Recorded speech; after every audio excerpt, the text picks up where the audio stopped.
mon père me donnait 1 000 € par mois. Il fallait que dedans, tout rentre. Et du coup, j'ai commencé à faire mes comptes en m'intéressant. Alors, je suis allée voir sur Internet, je suis allée lire des bouquins, etc. sur comment faire un tableau de compte, voir où va mon argent à la fin du mois, où est-ce qu'il y en a trop, où est-ce qu'il n'y en a pas assez, etc. Et j'ai fait mes comptes comme ça pendant une dizaine d'années, vraiment à l'euro près. Exécuté par qui? Fabrice Florent.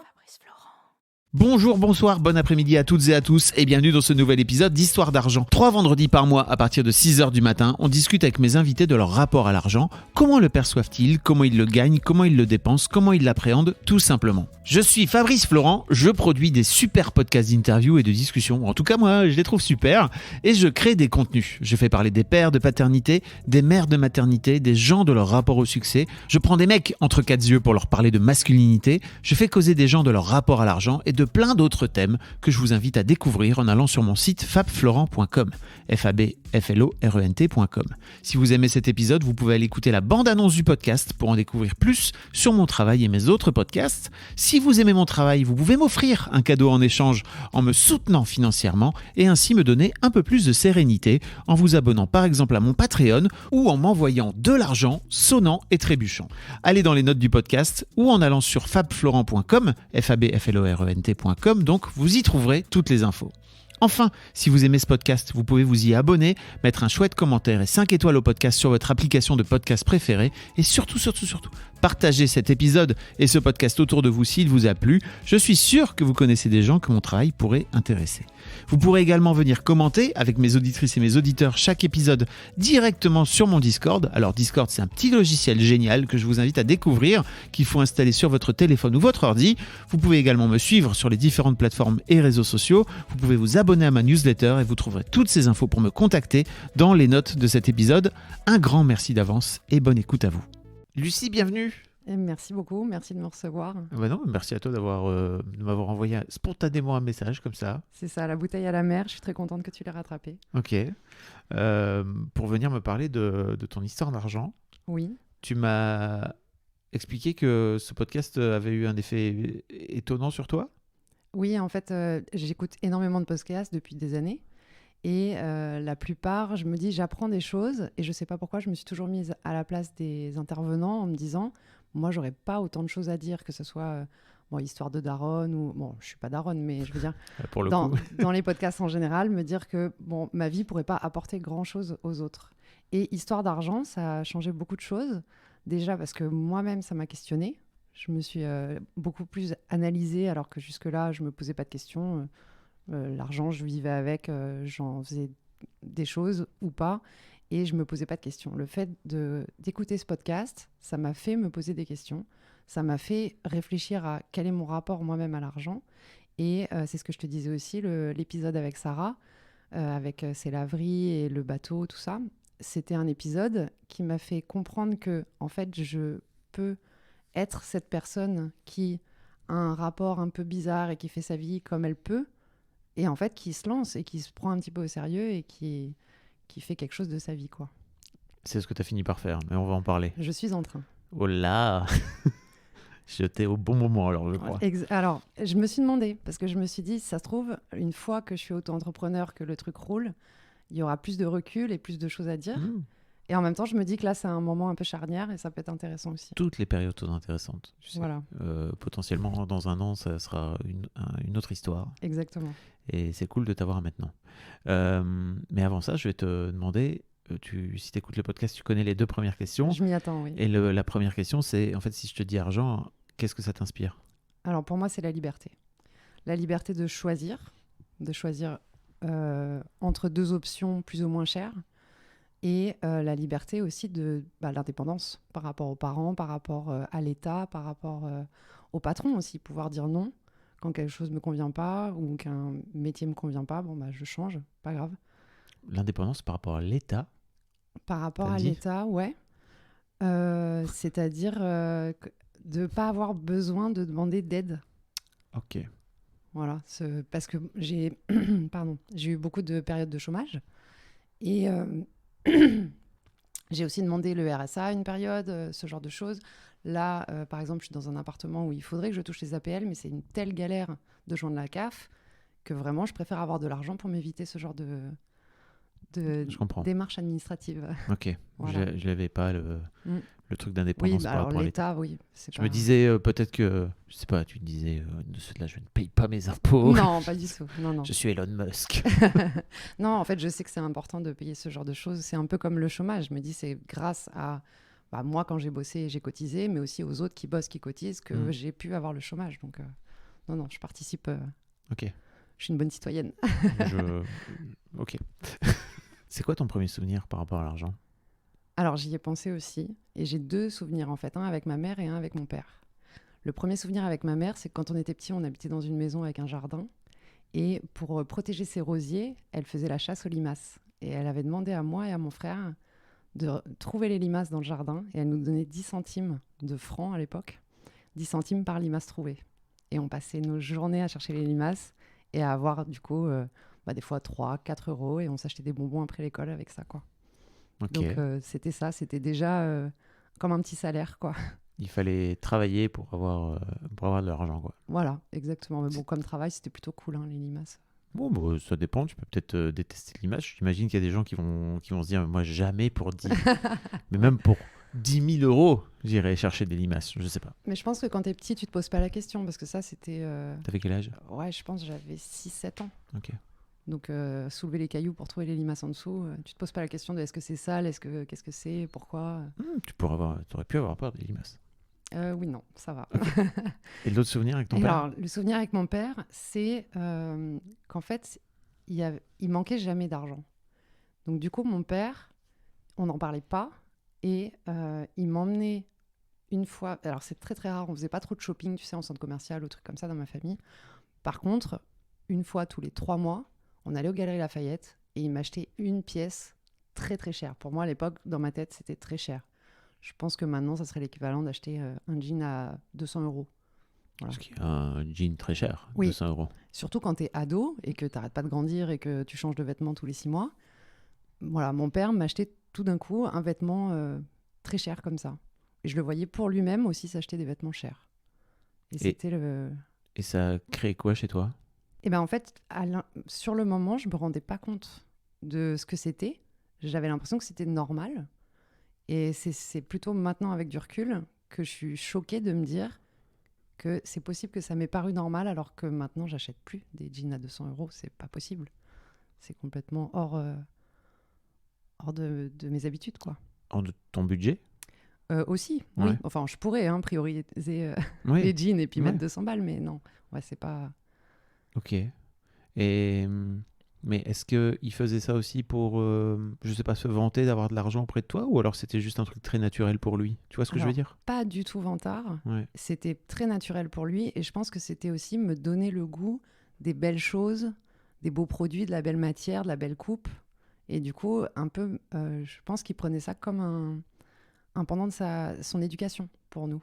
Ok. C'est-à-dire, alors, on prend le temps, viens, je te montre, regarde comme c'est joli, essaye-le, tu vois, Donc comme ça tombe et il tout te- ça. ouais, Ouais. il avait vraiment ce discours-là aussi à côté, Exactement, quoi. Ok, d'accord. exactement. Et donc, c'était m'ouvrir les yeux sur les belles choses, Ok. sur la qualité et tout ça, Ok. quel que soit le prix à l'époque. Et de ce fait-là, il ne mettait jamais ça en rapport avec l'argent. C'était juste, tiens, c'est les belles choses, et il te disait pas, et ça coûte autant. Oui, pas du tout. Ok, ok. C'est moi qui avais ce regard-là et plutôt a posteriori. Ok. Voilà. Et qu'est-ce que ça te fait dire aujourd'hui? À quel point tu as la sensation que ce souvenir-là t'a construit ton rapport à l'argent en grandissant? Il y a 2 choses. Il y a la frustration de me dire que je peux plus me permettre, en fait, que moi, en tant qu'adulte, je peux pas me permettre de m'offrir les aussi belles choses que j'aimerais avoir par rapport à ce qui m'a transmis. Dans ton message, tu m'as mis dégringolade de classe. Ouais, enfin, dégringolade. En fait, T'as utilisé ce ouais. terme dégringolade. J'étais là, ok, dégringolade. oui, enfin, c'est un peu long à expliquer, On va mais en parler, ouais. on en parlera. Donc, il y a ce côté-là et aussi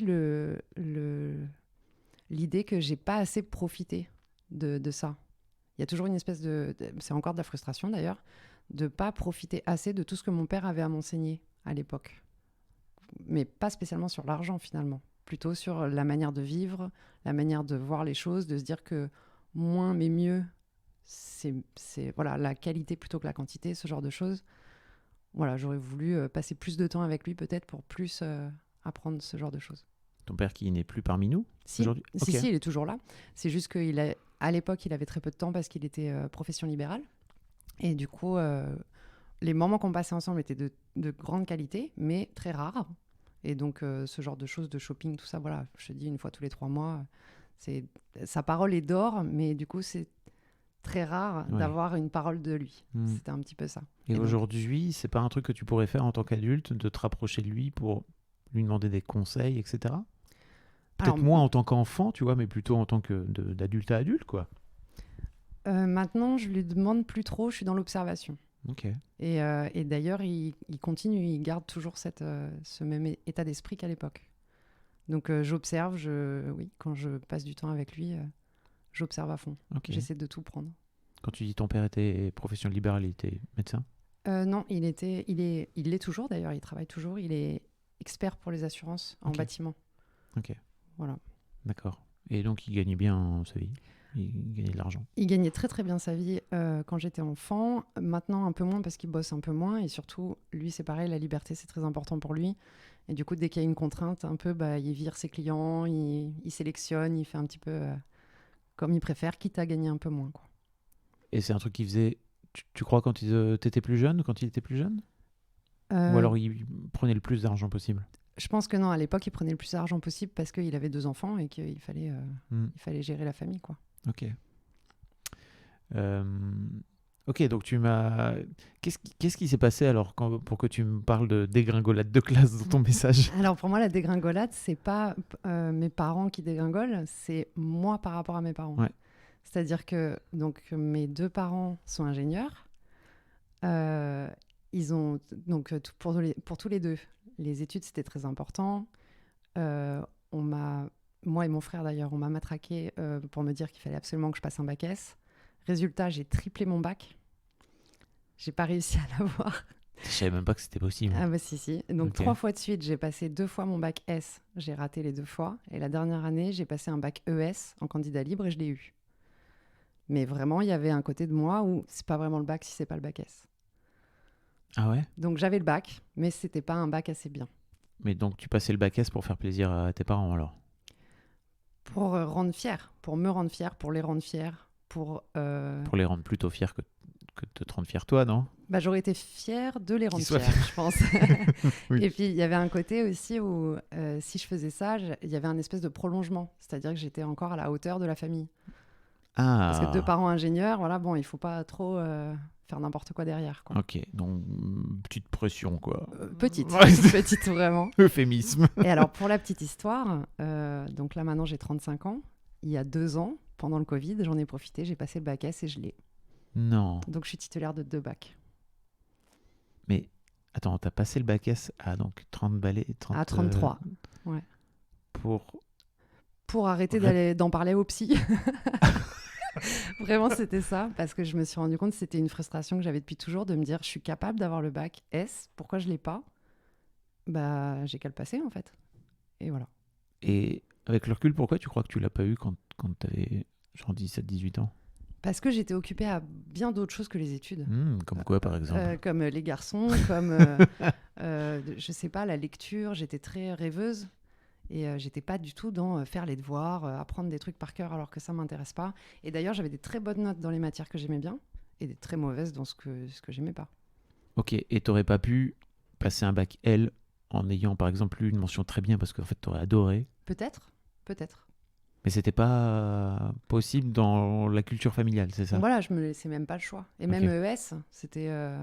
Bah ouais, c'est un sous-bac. Non, je déconne, moi j'ai eu ES. voilà, Pour mais moi, c'est le aussi, bac du le coup. plus dur en plus. Alors bon, moi j'ai pas trouvé que c'était le plus dur, Bah, mais Pour moi, c'est le bac le plus dur. Parce que t'as des maths, t'as de l'éco, il faut savoir écrire, il faut savoir, il faut savoir un peu tout faire. il Ouais. faut savoir un peu tout faire. C'est ça. Et c'est pour ça que j'ai dit que c'est le plus dur, parce que pour moi, c'est le plus complet. Ah oui, alors que pour moi, le S, c'était plus dur parce que il fallait pas savoir tout faire, il fallait savoir faire peu de choses, mais très bien. Ouais. Et alors, le très bien, moi, c'était trop Ah pour oui, moi, vu que j'étais ok. pas... De toute façon, ça J'étais n'existe pas plus concentrée. maintenant, le bac S, bac paraît, ES, tu vois, ouais. on est vieux. On parle entre vieux, là. Voilà, exactement. Encore plus vieux que toi, moi.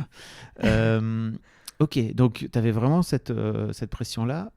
Et en fait, ton objectif d'avoir ce bac S, c'était pour faire quoi après?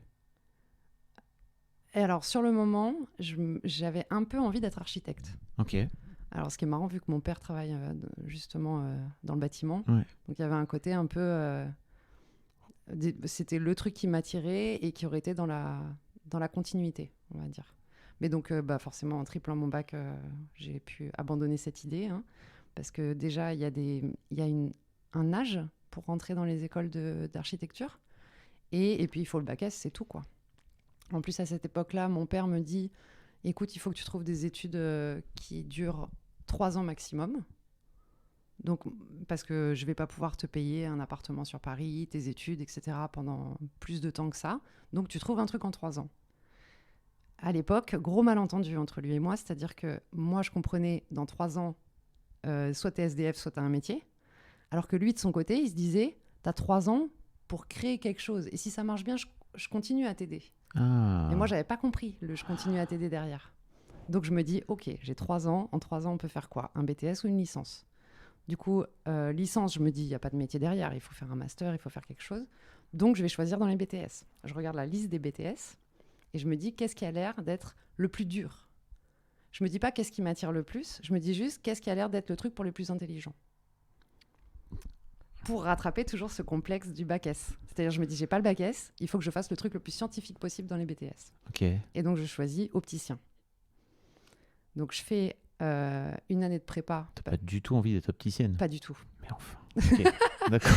Et donc, je fais une année de prépa parce que j'ai pas le bac S, donc pour rattraper le niveau des bac S, puis mes 2 années d'opticienne. Pendant ces années-là, je passe un BEP monteur-vendeur, où c'est un truc qu'on nous fait passer comme ça en candidat libre pour s'entraîner, mais c'est pas le but. Le but, c'est d'avoir le BTS à la fin. Et le BTS, accroche-toi bien, je l'ai passé 5 fois et je ne l'ai pas. Je l'ai passé 5 années de suite. Mais enfin. Voilà, je lâche pas, hein, persévérante, mais j'ai jamais réussi à l'avoir. Et en fait, au bout de 5 ans, je perdais mes notes des premières années, donc j'ai lâché l'affaire. Donc attends, ça veut dire que tu as été étudiante jusqu'à genre En 28 ans? Alors, Non, j'exagère, mais... ouais, peut-être 24, 25, ouais. Ok. Mais pas vraiment étudiante, parce qu'à chaque fois, c'était en candidat libre. C'est-à-dire que j'arrêtais l'école parce que je n'en pouvais plus. Je travaillais à côté, tout en révisant mes cours pour, à la fin de l'année, passer à nouveau le BTS. Mais qu'est-ce qui faisait que t'échouais? Parce que Alors, à t'as l'époque... pas l'air d'être idiote, hein? Non, mais... Pour le BTS, c'était que je faisais des crises d'angoisse. Ah, voilà, j'allais te dire, est-ce qu'il Et, y avait un ouais. truc? Il y avait, j'ai fait de la sophrologie, j'ai testé plein de trucs. En fait, il y a une matière dans laquelle j'étais excellente. Et quand j'arrivais devant ma copie, j'arrivais plus à respirer, je tombais dans les pommes. Mais vraiment, c'était horrible. Et du coup, j'avais 0, éliminatoire. La peur d'échouer. La peur de pas réussir alors que j'étais censée réussir. Ouais. Voilà. Donc du coup, Ok. l'optique à la poubelle. J'ai fait tout ça un peu pour rien. Après, bon, ça m'a appris beaucoup de choses. C'était très intéressant, hein, mais... Mais 5 ans? 5 ans, ouais. Mais la persévérance. Exactement, ouais. Je lâche pas. Ok. Alors bon, je peux pas maintenant rattraper ça à 35 ans parce que il faudrait repasser toutes les épreuves et c'est pas possible. Mais pour le coup... Mais si j'avais pu, je pense que j'aurais essayé encore, ouais. Ah ouais? Mm. Ok. T'en as parlé avec ton père? Parce que, enfin, t'en as peut-être parlé même avec tes parents, parce qu'ils te collaient une pression particulière? Alors, pour moi, il y avait une pression sous-entendue, un peu implicite. Et quand j'en parle avec eux, en tout cas par rapport au bac S, mon père dit, mais pas du tout. Ah. Pas du tout. Il n'y a Est-ce pas que de problème. Est-ce que c'est un pas du tout de mauvaise foi de papa, tu vois? Comme ils peuvent, parfois les darons peuvent faire, ou les daronnes peuvent faire de la mauvaise foi, ou alors il est convaincu que... Tu vois ce que je veux dire? Il a l'air convaincu. Je ne sais Ouais. pas si c'est de la mauvaise foi ou pas. Ok. Et en fait, c'est un sujet où même maintenant, si on en parle, ça va partir en vrille. Donc, ouais, sujet tabou. Moi, je parle plus des études, je parle plus de ce genre de choses-là. Et en plus, mon frère a suivi un peu ma lignée, donc... Ah, ton frangin aussi, il a Ouais, eu du ouais, mal ouais. Ok. Il a 5 ans de moins et lui, oui, il y a eu, je crois qu'il a redoublé, il est allé dans une école privée à Paris. Enfin bon, il y a eu tout un truc de il faut pas que mon deuxième enfant échoue aussi. Mais il se rend pas compte en fait qu'il nous a mis cette pression-là parce qu'en fait, comme il parle peu, le peu qu'il dit, c'est important pour nous. Et dans ce qu'il dit, il y a le côté tu peux faire tout ce que tu veux sauf coiffeur et femme de ménage. Donc déjà, tu dis bah pourquoi pas. Ah bon? Je peux pas être coiffeuse? Bon. Pourquoi il t'a dit ça? Parce que pour lui, c'est 2 métiers, 2 sous-métiers. C'est tant que tu fais pas ça, ça me va. Mais du coup, pour nous, ça implique que plus on fait un truc d'intellectuel, mieux c'est. Donc forcément, on essaie de faire le mieux. Et qu'est-ce qui est le plus intellectuel selon papa? Le bac S? Bon, il faut faire bac S. Comme il y a une hiérarchie pour lui, il fallait qu'on suive... Enfin, en tout cas, pour le rendre fier, il fallait qu'on suive cette hiérarchie. Ok. Je vous invite à aller réécouter ou écouter l'épisode avec Christian Junot qui parle de déloyauté vis-à-vis de... C'est le tout premier épisode, si jamais vous tombez sur ce podcast. Tout premier épisode du podcast avec Christian qui parle de déloyauté vis-à-vis de ses parents. Mais c'est très dur. C'est dur de faire cet exercice-là. Surtout quand on a 20 ans. Enfin, déjà, là, à 35, moi, j'arrive pas. T'arrives toujours pas aujourd'hui? Non. Okay. Non. C'est-à-dire que là... vous n'avez pas vu. Je sais qu'il y avait n'importe quoi. Non. Là, je suis en train, du coup, de monter ma boîte. Et ça reste dans un métier que je sais, pour lui, vaut pas grand-chose. Donc, en fait, je fais quelque chose de grand dans un domaine pas grand pour lui. Et ça me ronge un peu. Je me dis, j'aurais préféré monter ma boîte dans quelque chose qu'il admire. Mais il le fait pas. Okay. Et j'ai 35 ans. Mais peut-être qu'à 50 ans, j'aurais coupé le cordon, je sais pas. Bon, ça peut durer toute ta vie. Hein. Oui, ouais. Aussi. Tu peux faire toute sa vie, pour le coup. Ok. Enfin non, même toute ta vie, parce qu'il y a vraiment des liens qui restent même après la mort de ses parents. Quoi, des liens de loyauté. C'est dur. Ok. Et j'imagine que avec cet échec de ton parcours scolaire va avec l'argent qui... Enfin, suit l'argent ou alors c'est complètement décorrélé pour toi? À l'époque, tu veux dire comment ça se passait à cette période-là? Parce qu'il y a des gens qui ratent scolairement, entre guillemets, et qui en fait finissent par trouver des métiers qui leur rapportent beaucoup d'argent et qui viennent, au contraire, faire de l'argent un facteur ou oui, c'est ça, un facteur de réussite en fait. Tu vois, c'est-à-dire, ok, j'ai raté à l'école, mais en gros, ma façon à moi de réussir, peut-être aux yeux de papa, tu vois, ça va être de devenir très riche. Alors, pour moi, l'argent à ce moment-là n'a pas cette importance-là parce que j'ai l'insouciance de mon enfance que l'argent n'est pas un problème, que l'argent, il y en a. J'étais tellement dans c'est facile, s'il y a besoin, l'argent est là, que du coup, je me disais plus que j'ai raté le fait d'avoir un métier prestigieux, d'être admirée et ce genre de choses, plutôt que je vais gagner plein d'argent. C'est-à-dire que si j'avais pu être architecte et être au SMIC, moi j'étais la plus heureuse. Parce qu'en fait, c'est pas grave de pas avoir beaucoup d'argent. Par contre, c'est très important d'avoir une bonne position, d'être respectée, d'être admirée et tout ça. Donc à l'époque, non, c'était pas un but d'avoir de l'argent. Ok. Aujourd'hui, beaucoup plus. Okay. En fait, du coup, quand je termine ce BTS que je n'ai pas, j'ai fait plein de petits boulots. J'ai été à l'accueil d'une pizzeria, j'ai travaillé dans des petites boutiques qui vendaient des fringues l'été, ce genre de choses. Et je me retrouve... Parce que pour le coup, ton père avait fini par mettre sa menace, entre guillemets, exécution. C'est-à-dire, il avait fini par ne plus te payer tes études. Ouais, c'est ça. Et en même temps, ça m'arrangeait bien de prendre mon indépendance aussi. Okay. C'est-à-dire qu'il fallait que je travaille. Je suis retournée chez ma mère, habiter chez ma mère. Donc, on a lâché Paris. Ma mère qui m'héberge, moi qui cherche un boulot, qui travaille de temps en temps, et puis qui finalement arrive à travailler assez pour toucher le chômage, puis avoir mon appart à moi. Alors, même si c'est tout petit et que c'est en région parisienne, voilà, je commençais à créer ma vie à moi et être indépendante. Tes parents sont séparés ? Oui, à cette époque-là, ils se séparent quand j'avais 16 ans. Ok. Voilà. Mais ils ont toujours eu une très bonne relation, les deux, et ils habitaient dans le même coin, donc on restait très proches comme famille. Ok. Voilà. Mais du coup, à ce moment-là, je rentre chez ma mère. Et du coup, j'enchaîne tous ces petits boulots-là. Ta mère gagne bien sa vie aussi ? Alors, ma maman, c'est particulier. Donc, elle a fait des études, elle est ingénieure, tout ça. Mais elle a tout lâché pour être prof de piano particulier. Ok.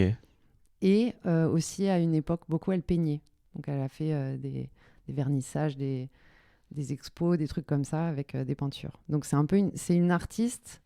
Je pense qu'elle a voulu faire ingénieure, tout ça, pour être tranquillisée. Et à côté, se dire, non, en fait, dans la vie, ce qui est le plus important, c'est de s'amuser, quoi. C'est de prendre du plaisir. Donc, elle avait ce métier-là dans la journée, et en fait, à côté de ça, elle peignait, c'est ça ? Ou alors, elle, à un moment donné, juste tout arrêté. Elle faisait les deux en même temps. Elle faisait les deux en même temps. Elle Ok. faisait les deux en même temps et maintenant, il n'y a plus que le piano. Ok. Et elle continue à faire ça même en étant séparée de mon papa. Et voilà, Tu elle peux- est super Tu heureuse. peux très bien gagner très bien ta vie en étant prof de piano, hein, je crois. Oui, mais je pense que c'est raisonnable ce qu'elle gagne, mais elle est contente en tout cas de sa vie comme ça. Justement, elle a gardé ce côté de quelle que soit la somme d'argent qu'on récupère, ce qu'on fait est le plus important et le plaisir qu'on en retire. Et tu sais aujourd'hui pas combien tes parents gagnent? Ou Je vous sais avez que- déjà eu cette discussion? Si, oui, je Ok. sais combien ma mère gagne, je ne sais pas combien mon père gagne. Ok. Non, je sais que c'est moins qu'avant, mais je ne sais pas combien. Ok. Voilà. Et je sais que ma mère, en fonction des périodes où je travaille ou pas, on est à peu près au même niveau. Donc, Ok. de temps en temps, je gagne plus qu'elle. De temps en temps, c'est elle qui gagne plus que moi. D'accord. Voilà. Donc à un moment donné, tu racontais justement que tu avais fait des petits jobs, etc. Parce Oui, qu'il alors fallait que, ouais. gagner de l'argent. Quoi, c'est ça. Exactement. Et je ne sais pas si je peux citer les marques Tu peux. ou les enseignes. Ouais. Donc, j'ai travaillé à un moment chez La Halle aux chaussures pour un job de remplacement de quelqu'un qui était en vacances l'été. Donc, c'est juste 2 mois. Et à la fin de mon contrat, je rencontre un directeur régional qui passe par là et qui me dit « Vous êtes mauvaise vendeuse ?» Alors je dis « Ah mince, ah bon ?» Et puis je rigole, moi je m'en fiche un peu, c'est un petit boulot comme ça. Il dit « Par contre, vous feriez une très bonne manager, vu votre caractère. » Alors je dis « Ok. Ça vous dirait de devenir adjointe dans un magasin Alors je dis « Bah oui, pourquoi pas ?» Et en fait, j'ai passé plusieurs années à la Halle aux chaussures dans 13 magasins différents. Ah ouais. J'ai ok. fait en Ile-de-France pour finir adjointe dans le 3e magasin France, je crois, à Sainte-Geneviève-des-Bois.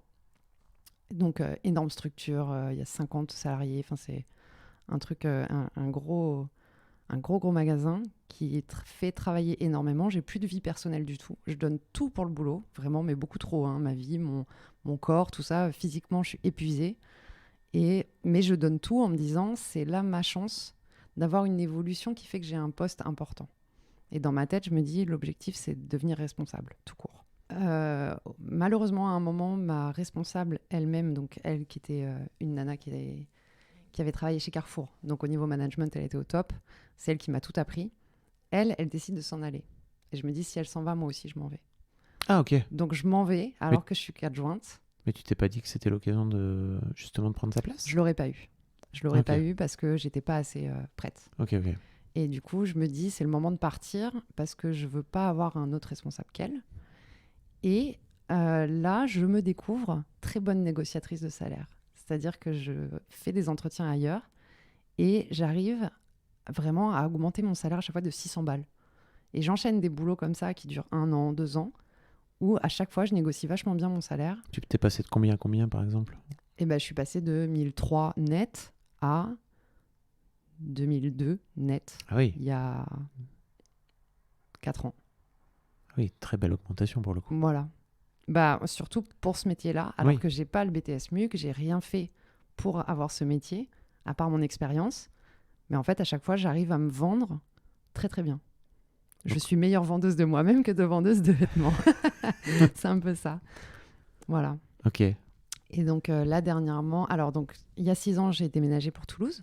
Donc maintenant, je suis à Toulouse. J'ai eu 2 CDI depuis. Et de plus en plus, la frustration de travailler pour quelqu'un d'autre. C'est-à-dire de me dire que moi, j'ai mon salaire fixe et qu'en fait, j'ai beau me déchirer au boulot, c'est pas moi qui vais gagner plus, ça va être mon PDG. Et ça, c'était une frustration vraiment très, très grande. Et du coup, ça s'est imposé à moi qu'il fallait absolument que je sois ma propre patronne. J'ai du mal à le dire, mais je le pense très fort. Hein. J'y crois. J'y crois, mais je bégaye. Ouais, c'est un chemin hein, Ouais, pour ouais. devenir sa propre patronne, comme tu dis. C'est Déjà, ça. c'est dur à dire. Oui, il y a Et beaucoup de paix. ta propre patronne. Mais et surtout, ça. Qu'est-ce qui te. Parce que tu vois, je te disais justement tout à l'heure, est-ce que pour toi, il y a après quoi tu cours en fait, tu vois, quand tu vas chercher ce truc de propre patronne? La liberté. La liberté de pouvoir faire ce que j'ai envie, autant que j'ai envie, et surtout de m'arrêter pour moi. C'est-à-dire de plus avoir de compte à rendre, dans le sens où parfois j'étais à ma limite, je sentais physique ou mentale, parce que comment les franchises de prêt-à-porter, tout ça, c'est du challenge en permanence. Oui. Il y a des moments où on est au bout de craquer, mais en fait, on peut pas craquer parce qu'il y a quelqu'un derrière qui nous dit non, tu craques pas, en fait, il faut que tu tiennes encore 2 semaines. Après, ce sera plus calme. Bah là, de me dire que moi, je vais pouvoir sentir dans quel état je suis et je devrais rien à personne à part à moi-même. Donc, du coup, m'adapter, plus faire attention à moi, en fait. Un peu moins me négliger. Parce que j'avais tendance à me négliger pour mes boss. Ok. Et de te dire que tu as aussi ce levier qui est, si jamais je gagne plus, ça me tombe dans la poche. Oui. Alors Mais oui, ça. tu as aussi tous les risques. Ouais, mais j'ai pas peur. Ok. J'ai pas peur des risques. Parce que je sais que je vais m'adapter. Je vais pas rester bornée sur mon idée. Si jamais il faut que ça change, que ça évolue un petit peu, que je change. S'il faut que je vende des casseroles parce que les vêtements ça marche pas, ça sera des casseroles. Donc là, tu es en train de monter ta boîte Oui, un magasin, c'est ça Exactement. Je vais ouvrir un magasin de prêt-à-porter du coup dans Toulouse, dans le centre-ville, et ça serait de la seconde main, un petit peu sélective, un peu propre. Mais si jamais il faut que ça change parce que ça fonctionne pas, ça changera. Je vais m'adapter. Tu vendrais des casseroles Je vendrai des casseroles sans aucun problème. Si jamais c'est les casseroles que les gens veulent, je vendrai des casseroles. Ok. Voilà. Donc en fait, en vrai, tu es une bien meilleure vendeuse que ce que te disait le directeur régional, là. Oui, en même temps, c'était il y a plus de 15 ans. Oui. Donc je me dis, bon, il a le droit de penser ça à l'époque. Et oui, et puis je pense que vendeur, on n'est jamais soit bon vendeur, soit mauvais vendeur. Il y a une palette de vendeurs plus ou moins bons, on peut toujours s'améliorer. Et comment tu as la sensation, toi, d'avoir évolué dans le fait d'avoir réussi à te vendre de mieux en mieux, toi, en tant que toi? J'ai une confiance en moi, du coup, professionnelle qui est au top. C'est-à-dire que vraiment, je sais ce que je vaux au niveau travail, je sais ce que je vaux au niveau valeur monétaire aussi, au niveau de mon salaire. Là, dans mon dernier boulot, j'ai découvert que j'étais mieux payée que certains hommes qui avaient le même poste que moi. Et ça m'a fait un bien fou. Parce qu'en fait, depuis 15 ans, je suis toujours payée en dessous. Parce que les hommes, je ne sais pas comment ils font, négocient peut-être plus que les femmes, ou j'en sais rien. En tout cas, se débrouillent pour être mieux payés. Et la même chose aussi que j'ai remarqué, c'est le nombre d'hommes qui font semblant de travailler. Ça. Et à qui on passe tout. Parce que ils ont l'air, ils ont le charisme, ils ont tout ce qu'il faut pour faire croire que le boulot est bien fait. Et en fait, rien du tout. C'est du vent, mais ça marche. Et donc, moi, je suis incapable de faire semblant. Du coup, j'ai jamais réussi à égaler cette capacité. Mais quand j'ai vu que, ok, moi, avec le boulot, j'arrive à être mieux payée que quelqu'un qui fait bien le clown, cool. Ça t'a redoré un peu le... Ouais, ça fait du bien. Ok. De se dire, on voit la qualité de mon travail et je suis pas obligée d'être bien habillée, bien maquillée. Moi, le nombre de fois où j'ai eu des réflexions de mes boss qui me disaient « Ah, bah vous êtes enfin féminine, vous êtes habillée comme une femme aujourd'hui. » Waouh. Et où tu te dis « Mais parce que d'habitude, c'est quoi c'est le pantalon est un peu large, ça vous plaît pas ?» Tu leur as dit? Non. Oui. Bah non, tu peux rien dire. Donc juste t'encaisses, tu fais un sourire et tu fais « Merci monsieur de remarquer. » Alors je m'en fiche qu'il ait remarqué, j'ai pas fait ça pour lui. Juste ce jour-là, j'ai peut-être détaché mes cheveux plutôt que les attacher, j'en sais rien, enfin... Bref. Mais tu sais, je crois que ça peut être cool de venir leur faire la remarque à ces boss-là, de façon, tu vois, cool, tu vois. Ouais. De venir leur dire juste, en fait, vous savez, quand vous dites ça, ça me blesse, parce que machin, tu vois. Ouais. Et de voir un peu comment il réagit, parce que ça ouvre une porte, parce que peut-être, en fait, que le gars, ça fait 10 ans, 15 ans, 20 ans, 30 ans qu'il fait ça et qui dit ça, et que ça fait 10 ans, 15 ans, 20 ans, 30 ans qu'il a en face de lui des femmes qui, alors, se mordent la chic, tu vois, en se disant, ok... Mais les temps sont en train de changer, en fait, tu vois. Il est temps de pas hésiter à... Alors après, je dis ça... dire les choses, ouais. Bah, en fait, je dis ça, c'est pas pour... pas d'injonction, quoi, tu vois. Mais je trouve que c'est dur pour un manager d'évoluer tant qu'il n'y a pas quelqu'un qui vient lui dire, bah, en fait, là, tu vois, ce que tu es en train de me dire, c'est de la merde. Et moi, en tant que manager, j'ai eu la chance de croiser des gens en face de moi, et des femmes et des jeunes femmes, tu vois, qui, quand je disais de la merde, me disaient... Alors en fait, tu vois, c'est nul ce que tu es en train de dire parce que ceci. Et j'étais là, ok, cool. Après à moi, en tant que personne, de savoir est-ce que je le fais ou pas, tu vois. Ouais. Ou alors est-ce que je passe du principe que non, t'es une meuf et en gros, ta parole ne vaut rien, mais ça, c'est un autre problème. Mais en tout cas, peut-être, je sais pas, tu vois, de de tenter la chance. Alors, je vois ce que tu veux dire. Je pense que ça dépend de qui t'as en face de toi. Je suis très d'accord. Je te dis Il ça. faut avoir quelqu'un d'un peu ouvert Ça, d'esprit. je jette une pierre dans ton jardin, tu vois. Je me rends bien compte que c'est pas aussi simple. Il y a autre chose, c'est qu'aussi, quand tu es dans une relation professionnelle, tu as déjà plein de fois où tu as l'occasion de dire non, là, c'est de la merde professionnellement parlant. Ça, c'est de la merde, ça, c'est de la merde. Si en plus, tu rajoutes entre les deux, c'est de la merde son comportement avec les femmes, en fait, ça fait beaucoup râleuse. Donc, tu sélectionnes sur quoi tu râles et tu te dis, finalement, il faut que je râle pour du pro, je peux pas râler pour l'éduquer, c'est pas possible, quoi. Ça serait trop, en fait. Oui, je sens d'un coup d'un seul, quand tu me dis ça, la chape de plomb qui te tombe dessus. Il y a trop de choses à changer, donc qui vous tombe à vous sur, sur le dos des femmes depuis des plombs. Bon, on fait avec. Hein. Il y a des choses plus ou moins graves, je sais qu'il faudrait se rebeller contre tout. Mais non, pas... Puis en plus, je parle même pas de rébellion. Tu vois, pour le coup, c'est quand je... Tu vois, juste s'exprimer, ouais. Ouais, juste le dire. Il y a une anecdote intéressante là-dessus, justement dans mon dernier boulot. Ouais. On a eu pendant 1 an un directeur général qui arrivait qu'on ne connaissait pas avant. Il arrive dans la boîte, moi il me sauve. Parce que vraiment c'est un homme incroyable. Il a tout changé dans la boîte et c'est devenu génial de travailler avec lui, de travailler avec une personne comme ça. Il était inspirant. Ce mec-là s'est fait dégager quand la boîte a été revendue. J'ai rencontré les autres responsables de magasins de la région.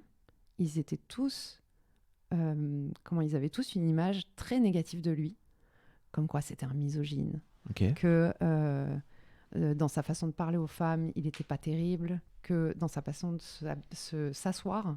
Et en fait, on avait tous des grands bureaux, et c'est vrai qu'il s'asseyait sur des tabourets où il écartait un peu les jambes. Ouais. Et en fait, moi, je me disais, il est juste à l'aise. Ce qui serait gênant, c'est s'il était à côté de moi et qu'il écartait et qu'il m'empêchait moi de prendre ma place. Mais si j'ai ma place, qu'il a la sienne et qu'il a envie d'écarter les jambes, pourquoi pas ? Moi, ça ne me dérange pas.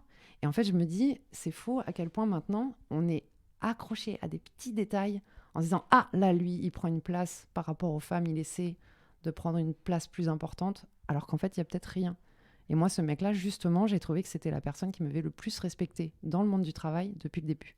Waouh. Donc, comme quoi, voilà. Tout est une question de perception. Exactement. Et puis, il faut se dire que c'est bien d'être attentif, de ne pas se faire bouffer, de ne pas se faire mettre à une place qu'on ne mérite pas. Mais il faut aussi se dire, attends, le mec est dans son coin, il est à 5 mètres de moi.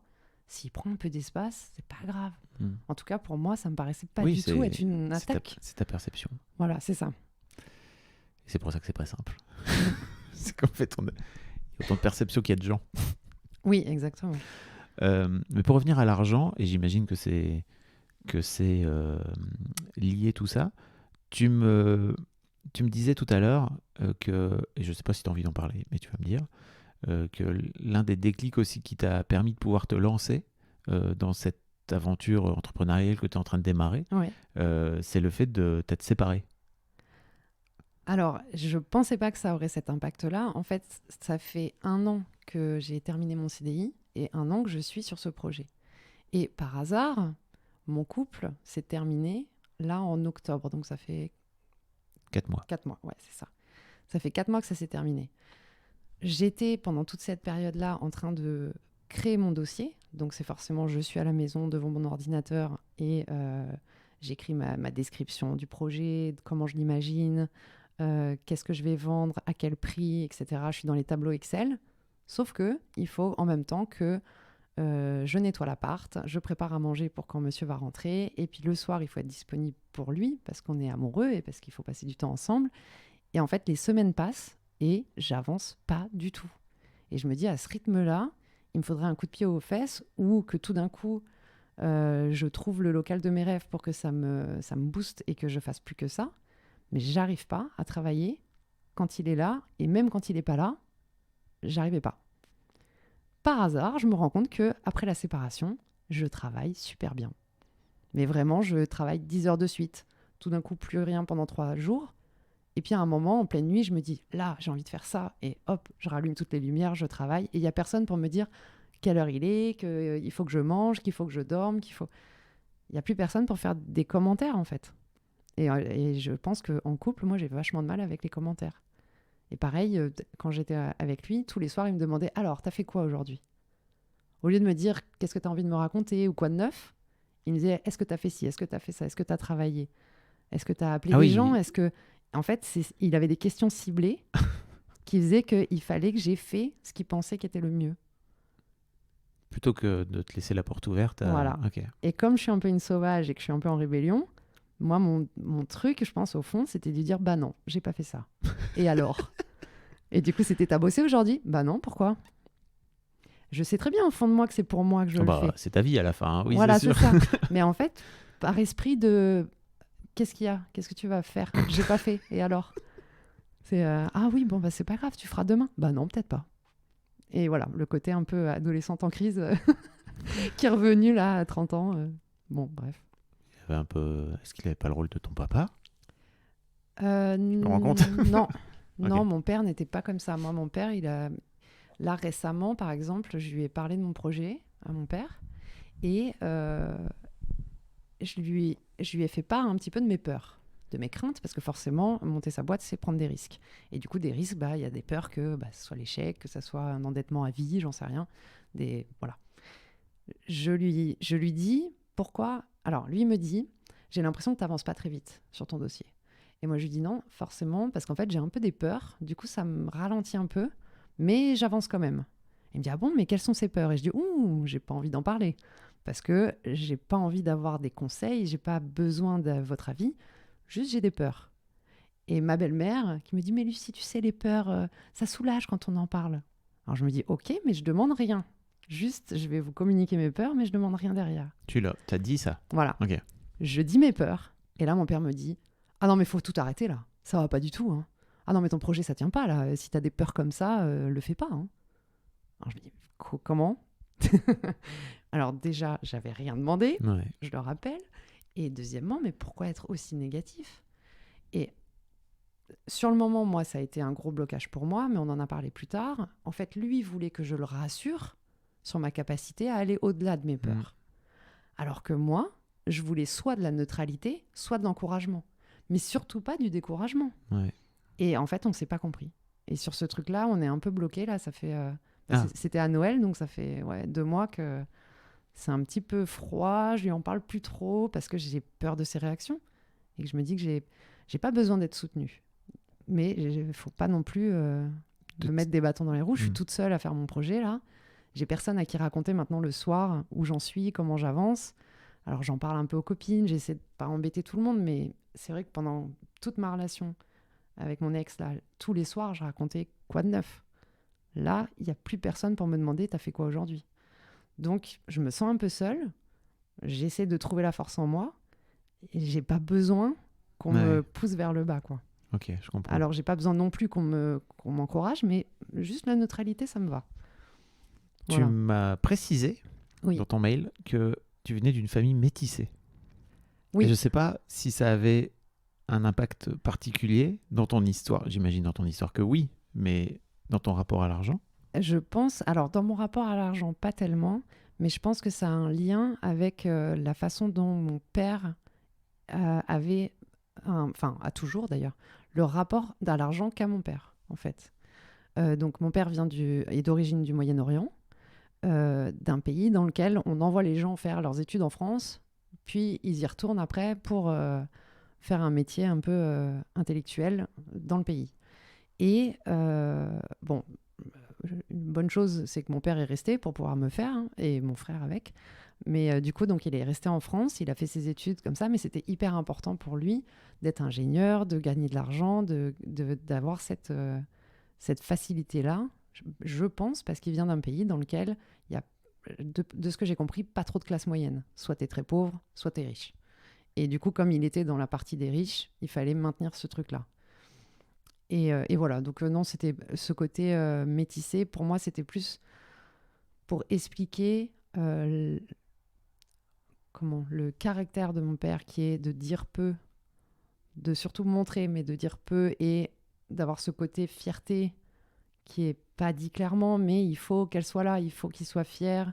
Et en même temps, alors c'est très marrant, mais il est très accroché aux mots, vu qu'il a appris le français, c'est pas sa langue maternelle. Oui. Et la fierté, pour lui, c'est quelque chose de négatif.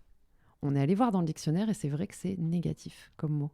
Être fier de quelqu'un, c'est péjoratif. C'est un peu un truc bizarre, pas pas beau. Alors, je me souviens plus de la définition exacte. Mais il y Faudrait a un truc qui regarder. est gothique, c'est ça, Ouais. qui vient de toi, que tu projettes sur quelqu'un, c'est ça? Exactement. Être fier de son enfant, c'est pas quelque chose de joli. Et du coup, moi, j'ai toujours dit à mon père, mais tu m'as jamais dit que tu étais fier de moi. Il m'a dit, mais je peux te le dire, mais c'est pas terrible. Je préfère dire que je te trouve courageuse, que tu es une fille intelligente, que je suis content de ta situation. Mais dire que je suis fière de toi, ça me dérange comme si on mangeait un plat pas bon, quoi. Voilà. C'est manger, mais c'est pas bon. C'est... Voilà. Ok, Et donc ça, je pense que ça vient de ses origines, ouais. ok. Le fait de savoir, en fait, la langue française, il sait presque mieux que nous ce que c'est. Voilà. Et donc tu disais lui-même a grandi dans une famille riche? Oui, En du tout cas, coup, dans le pays dans lequel il vient, c'est ça? de ce que j'ai compris, oui, il n'y avait pas de souci. En tout cas, dans le pays lui-même, mes grands-parents avaient une cuisinière, avaient un chauffeur, avaient ce genre de choses. Donc oui, ça a toujours été... ça n'a pas été un sujet, l'argent, j'ai l'impression. Ok. Mais c'est très vague, parce qu'en fait, il en parle très peu, donc j'ai peu d'infos.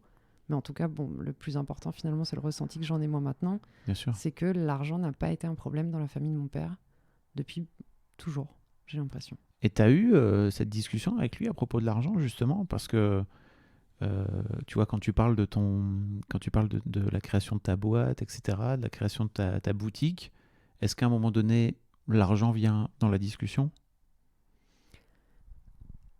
J'ai un petit peu, parce que pour mon apport personnel, je suis aidée par ma maman et par mon papa. Mais au niveau de l'argent en général, on n'en parle pas trop parce que j'ai l'impression qu'il y a un gouffre qu'on ne peut pas se comprendre. Il y a des périodes où j'ai été au chômage dans la vie, par exemple, où j'avais besoin de peut-être 100 ou 200 euros de plus. Et mon père me dit, mais comment tu te débrouilles? C'est rien, 200 balles. Ouais, mais en fait, quand tu reçois le chômage, 200 balles, c'est énorme comme pourcentage du chômage. Bien sûr.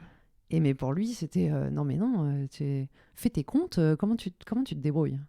Et donc, je me suis dit à cette période-là, ok, on ne pourra pas se comprendre parce que, en fait, pour lui, un resto à 60 euros ou un resto à 40 euros, c'est pareil. Pour moi, un resto, déjà, c'est quoi? On va au resto, ok. Bon, une fois par mois, hein, pas plus. Donc voilà, il y a c'est comme un dialogue sur un sujet où on n'est pas d'accord. Et tu voudrais pas lui demander de t'apprendre? De Parce que m'apprendre quoi? pour moi, c'est un peu ce qui manque d'une manière générale, c'est de l'éducation financière au sein des familles. Ouais, Et d'accord.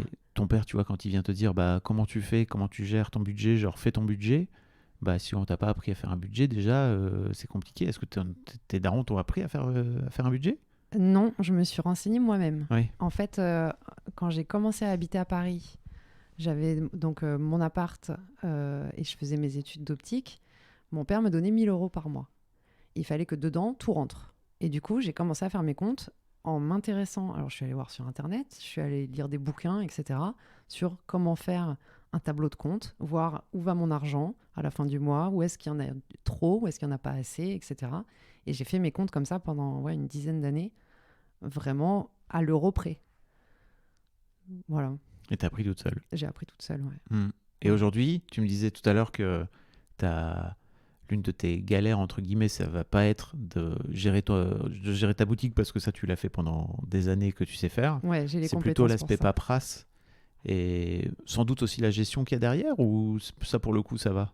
Alors la gestion, je vais avoir un comptable qui va s'occuper de tout après, donc ça sera réglé. Mais c'est là, oui, toute la période qui est de trouver un local, faire une proposition d'achat, créer une société, s'intéresser à tous les petits détails de c'est quoi un BFR, c'est quoi une rentabilité, c'est quoi ce genre de choses. Faire des tableaux Excel dans tous les sens. Tout ça, pour moi, c'est très stressant. Déjà parce qu'au départ, avant de le faire, j'ai l'impression que je ne vais pas être capable. Une fois que là, maintenant, c'est fait, je me rends compte qu'en fait, si, c'était pas la mer à boire, mais Oui. on a plus peur que... Voilà. Bon, le fait de le faire, ça rassure. Mais déjà, tu allais chercher un comptable, ce qui est déjà un vrai truc. J'ai pas le choix. Parce qu'il me faut un expert comptable à la fin. Il te faut un expert comptable. Ouais, Ok. à l'année. Et du coup, je me dis, tant qu'à faire, on va prendre un comptable à l'année qui s'occupe de moi. Ok. Voilà. Mais Oui, par exemple, là, je dois chercher un avocat ou une avocate pour le bail commercial. Et ça, c'est un truc qui m'effraie totalement. Parce que je connais pas ce monde-là. J'ai jamais eu affaire à un avocat ou à un notaire. Voilà, c'est des trucs... donc, en ce moment, on est dans le plus dur. Une fois que je serai lancée, ça sera, oui, le plus simple pour moi parce que c'est de la vente, de la communication, tout ça. Et c'est ce dans quoi je suis bonne. Ok. Est-ce qu'il y a un sujet sur lequel je t'ai pas amené, dont tu aurais aimé parler à propos de l'argent? J'ai, depuis... ça fait un moment, je crois que depuis que j'ai 20 ans ou un truc comme ça, j'ai une meilleure amie qui a eu toujours des galères d'argent dans sa vie, qui habite... alors, elle habite dans le 91, elle est avec son chien toute seule tout le temps. Elle a... là, en ce moment, elle bosse, mais on a eu des périodes de chômage en même temps. Et il y avait un côté chez nous de... On a des galères d'argent et c'est normal. Genre comme si on le méritait. C'est-à-dire qu'à chaque fois qu'on avait un truc qui casse, qu'il faut racheter, ou le chômage qui n'a pas envoyé l'argent au bon moment, ou alors, on nous a oublié 200 € sur notre paye. Bah oui, c'est normal, parce qu'on a toujours des galères. C'est nous, on est comme ça. Et je sais que j'ai les moments dans ma vie où je gagne un peu bien ma vie, et ben, j'ai toujours ce truc de oh, qu'est-ce qui se passe? C'est pas moi ça. Moi, je suis censée galérer, en fait. Donc voilà, il y a ce côté-là aussi qui est intéressant, c'est de voir que elle est encore dans cet état d'esprit, alors que pourtant elle a son boulot depuis plusieurs années maintenant, mais elle gagne vraiment pas beaucoup. Et il y a toujours cet état d'esprit, cette petite voix dans ma tête, où à chaque fois que j'ai par exemple une amende pour excès de vitesse ou de stationnement, on va dire plutôt, ou un je sais pas, un truc électroménager qui pète et il faut en racheter un nouveau, je me dis bah ouais, normal. C'est moi, j'ai toujours des galères. Jamais je m'en sortirai. Alors que la vie m'a prouvé que si, il y a des moments où je m'en sors. Mais oui, j'ai un peu ce truc-là.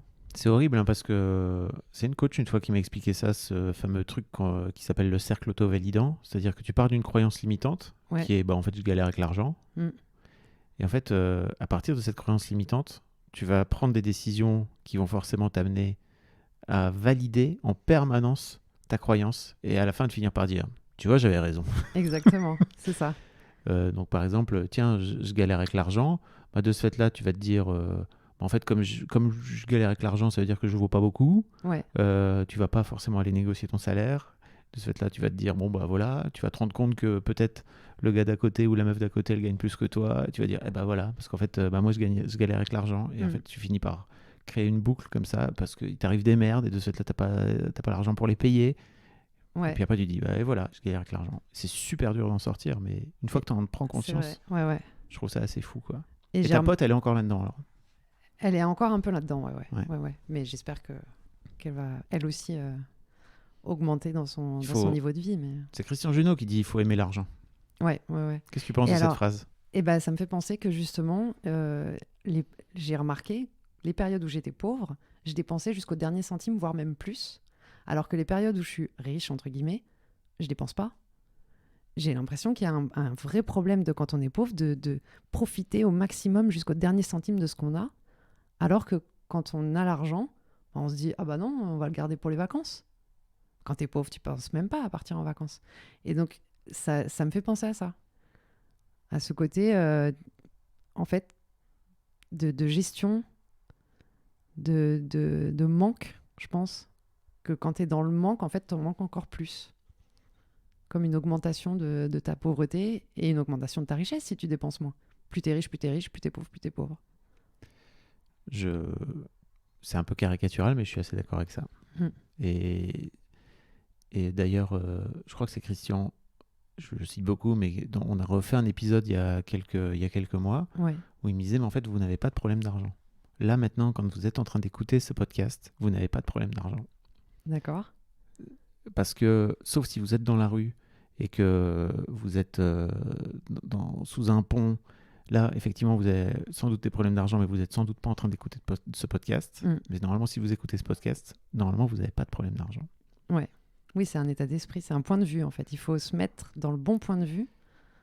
Et je sais que ça peut paraître, un peu autoprophétie, tu vois, de venir dire, ou un peu mystique, tu vois, ou les gens qui vont dire, non, en fait, moi, je galère.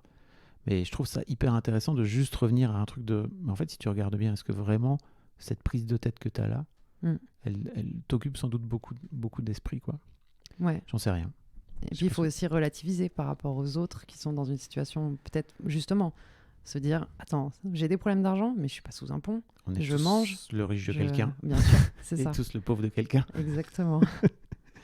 T'avais d'autres choses à ajouter, Lucie? C'est bon pour moi. Eh ben, en tout cas, je te souhaite plein de force Merci beaucoup. pour la création de ce projet. C'est gentil, ouais. Et puis, merci beaucoup de m'avoir envoyé ce petit message. pour Avec qu'on plaisir, j'ai se passé un retrouve. super moment. Trop cool. Merci.